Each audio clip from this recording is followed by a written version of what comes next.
आज की इस बहुत ही अद्भुत कार्यक्रम में हमारे मेवाड़ गौरव महामहिम श्री गुलाब चंद जी कटारिया साहब, राज्यपाल असम, आप शौर्य राजस्थान के सारस्वत आकाश के धूमकेतु की तरह हमेशा चमकते दमकते रहेंगे और हम आप यूं ही गौरवान्वित होते रहेंगे। मुझे इस अवसर पर अपने आप को बताने का बहुत संभव नहीं हो पा रहा है कि आप श्री ने अपना करियर हमारे राजस्थान विद्यापीठ से शुरू किया।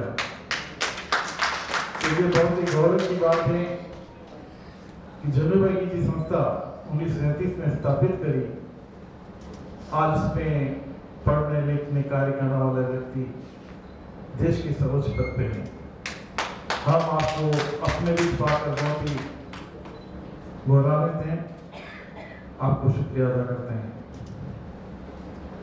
हमारे आज के प्रमुख वक्ता जो करीब सभी विधाओं में पारंगत हैं, डॉक्टर प्रदीप जी कुमावत साहब, आज विशिष्ट अतिथि के रूप में हमारे शिक्षक के तो बहुत ही प्रखर वक्ता प्रोफेसर परमेंद्र जी दशोरा साहब, आज की इस विमोचन कृति की सृजनकर्ता समाज सेवी मानवीय मूल्य से ओतप्रोत आदरणीय लक्ष्मण सिंह जी कर्णवट साहब, यहाँ विराजमान सभी साहित्य प्रेमी प्रबुद्धजन, कर्णवट साहब की परिवार से पधारे हुए परिजन, इस प्रोग्राम को बहुत ही अद्भुत तरह से संचालन करने वाले संचालनकर्ता, आप सभी को इस सारस्वत प्रांगण में भी आपका स्वागत वंदन अभिनंदन करता हूं। इस कृति की रचना से पूर्व कितनी गहराई के साथ स्वाध्याय किया यह हम कल्पना नहीं कर सकते हैं, जैसा कि अभी हमें पता लगा। देखिए, आप पुस्तकें बहुत सी बार यूं ही विचार आते हैं और शुरू कर देते हैं, लेकिन लेखन की एक मर्यादा होती है और जब आप किसी हमारे इतिहास को पन्नों पर टटोल रहे हो तो उनके बारे में, स्रोत के बारे में, सोर्सेज के बारे में जानना बहुत मुश्किल है। ये मेवाड़ महिमा बहुत ही हम पढ़ते हैं, बहुत सहज लग रही है, लेकिन इसको लिखने में आपने कितना, और सबसे बड़ी बात है कि गागर में सागर भरने का काम किया है। साहित्य जगत में बहुत ही असाधारण योगदान आपने दिया है। ये बुक निश्चित रूप से हमारे विश्वविद्यालयों में रेफरेंस के रूप में काम आएगी और हम सभी विश्वविद्यालयों में सभी पुस्तकों को हम मंगवाएंगे। डॉक्टर कुमार साहब ने बहुत अच्छी बात कही कि लेखनी में सभी के प्रति न्याय करने के रेखांकित आपने किया। आपने सभी पात्र, लेकिन कभी हम इतिहास को टटोलते हैं, देखते हैं, हम बार बार हमारे इतिहासकार इस बात को भी रेखांकित करते हैं कि हमने उदय सिंह जी के प्रति क्या नहीं किया, कुंभा के प्रति नहीं किया, सांगा के प्रति नहीं किया, लेकिन आपने सभी के प्रति न्याय किया। तो ये एक बहुत ही अद्भुत बात है कि आपका कितना सम्यक दृष्टि है, और ये बात तभी संभव होती है कि जब बहुत ही गहनता के साथ आपने सभी पात्रों को चुनने की कोशिश करी। प्रोफेसर दशोरा साहब ने बहुत अच्छी बात बताई कि साहित्य के द्वारा इतिहास को पढ़ना सरल होगा, क्योंकि बहुत एक काव्य है। आज हमें अरे घास की रोटी को बार बार किताबें देखने की जरूरत नहीं पड़ती, वो हमारे जवान पे। तो ऐसी बहुत सी चीजें होती जो काव्यों के माध्यम से हमारी आने वाली पीढ़ी को समझने में बहुत सुविधा रहती है। तो ये आपने आने वाली पीढ़ी के लिए बहुत अच्छा आपने काम किया है। मैं साधुवाद देना चाहता हूं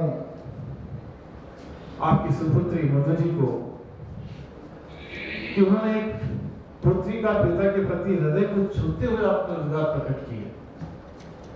और जिसमें आपने बताया कि पिता का हर कदम हमारे लिए पथ चिन्ह है।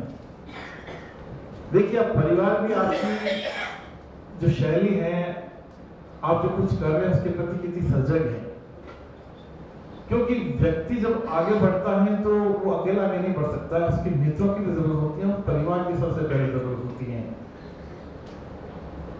मैं कुछ शब्द ये आपको प्रेषित करना चाहूंगा कर्नाड साहब को उनकी पुत्री के द्वारा, कि बड़ा काम कैसे होता है पूछा मेरे मन ने, बड़ा काम कैसे होता है पूछा मेरे मन ने, बड़ा लक्ष्य हो बड़ी तपस्या बड़ा हृदय मृदुवानी, किंतु हम छोटा हो जिससे सहज मिले सहयोगी। जीवन में ये चीजें हैं, कारवा ऐसे नहीं बनता है, इसके लिए हमें बहुत हम छोटा हो। आप कितनी हर तरह के अवार्ड मिले हैं, समाज में पूजनीय है, लेकिन उसके बाद आपकी जो सहजता सरलता है वो कितनी हम सबके लिए प्रेरणादायक है। आपने अपने हृदय में लास्ट में जो फरमाया हम सभी के लिए बहुत ही एक भावुक होने का क्षण था, लेकिन कवि भावुक भी होता है और कठोर भी होता है। आप कितने संकट और संघर्ष से निकल के यहाँ पहुंचे हैं, निराशा में आशा की इस कृति को जनते। ये कृति केवल आपकी सोच भी है, लेकिन एक ऐसा समय था कि आप निराशा में थे और इस कृति की समीक्षा कभी नहीं हो सकती। और मैं इस प्रोग्राम को पूरे बनाने वालों को साधुवाद देता हूँ। आमतौर पर पुस्तक का विमोचन होता है तो समीक्षा की जाएगी XYZ की तरह, या समीक्षा नाम का शब्द नहीं, इस किताब की केवल और केवल प्रशंसा ही हो सकती, समीक्षा करनी नहीं सकती।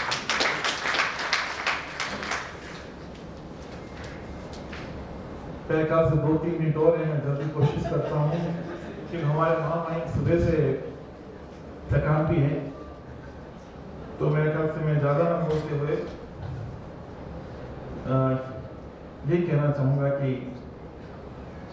महाभारत में शांति पर्व में कुछ शब्द मैंने पढ़े और वो ये है कि संसार में मनुष्य से श्रेष्ठ, मनुष्य के लिए मनुष्य से उपयोगी कुछ भी नहीं है, सच माने ईश्वर भी। संसार में मनुष्य से श्रेष्ठ, मनुष्य के लिए मनुष्य से उपयोगी कुछ भी नहीं है, सच मानिए ईश्वर भी नहीं।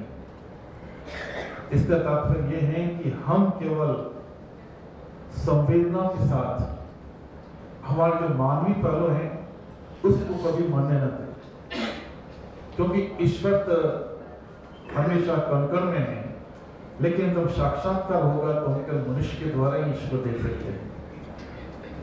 महाभारत में वेद व्यास ने उनका मतानुसार बात करें तो मानव को सर्वश्रेष्ठ मानने की परंपरा का निर्वाह मेवाड़ में है, जिसको मेवाड़ को मेवाड़ कहते हैं, और इसका यहाँ की शिशुदल भूलवंश जो ऐतिहासिक परंपरा के अनुसार भारत में महाकाव्यों की रचना का प्रारंभ प्रयाग प्रशस्ति माना गया है।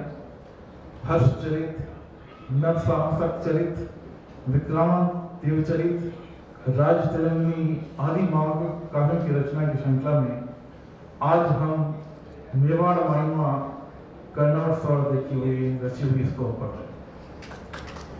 राजस्थान का काव्य साहित्य समृद्ध और वृद्ध है। मुझे लगता है कि हमारे ऐसे ही लेखक हैं जिनकी वजह से हमें ये फायदा मिला हुआ है और आगे बढ़ता रहेगा। मैं अंत में डॉक्टर लक्ष्मण सिंह जी कर्नाड के शब्दों में ही अपनी बात को समाप्त करना चाहूंगा। विश्व नमन करता जिसको ये माटी कुमकुम चंदन है, विश्व नमन करता जिसको ये माटी कुमकुम चंदन है, इस मेवाड़ की महिमा में माटी का शत अभिनंदन है। जय हिंद, जय मेवाड़, जय हिंद। धन्यवाद।